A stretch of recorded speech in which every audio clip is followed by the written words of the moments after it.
What's up, yo, how you all doing? A few days ago, I was experimenting as usual using high voltage power, and I noticed something weird. When I was working on my bench, there were some papers laying around the wall and my desk. Now, when I powered on my high voltage supply, the paper started to glow a dim blue light, which was very weird.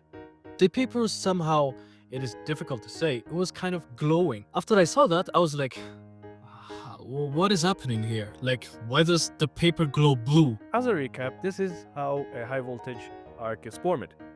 The molecules of air attract each other and align themselves due to electric field, and boom, a high voltage arc is formed and it's created by a plasma channel.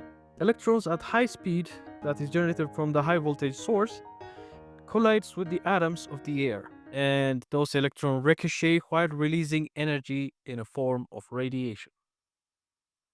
So the reason for the paper glow is radiation.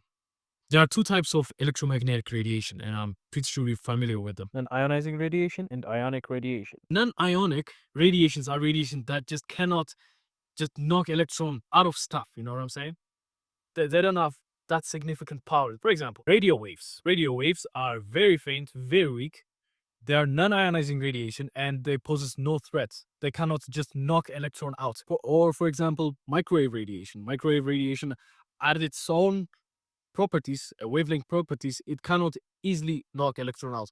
Sure, it may vaporize water like in an atomic scale, but still they don't knock electrons out. Or visible light even. Visible light, they're not strong enough, but here are the stronger ones. Ionic radiation. This is the exact opposite. If you radiate this kind of radiations, the following radiation, you can easily knock electrons out of an object. For example, UV light. UV light, we use it in different material, for example, in some lasers or in some nail polish dryers or in a bug zapper. X-rays, we all know about X-rays. And guess what our high voltage is producing? A UV light. The reason why paper glow is because of something called fluorescence. Fluorescence happens when a high energy photon, just like UV light, collides with the paper. And then that paper releases a lower energy, which is blue light on the spectrum. Got it? The harder the electrons knock, the higher power is going to produce in terms of radiation. If the speed of the electron is very small, it will create heat or lights, just something that is not dangerous, which is a non-ionizing radiation. But I don't think we can produce a gamma ray. But it's in my bucket list. And then it hit me. Oh shit. I'm producing UV lights. And everybody knows, like, it's kind of a stereotype. If you get hit by a UV, you get cancer, a skin cancer that you may not recover from. And who wants cancer? You see that logic? So I get worried because I've been doing high voltage for nearly a year. I did what any normal guy would do. ChatGPT did.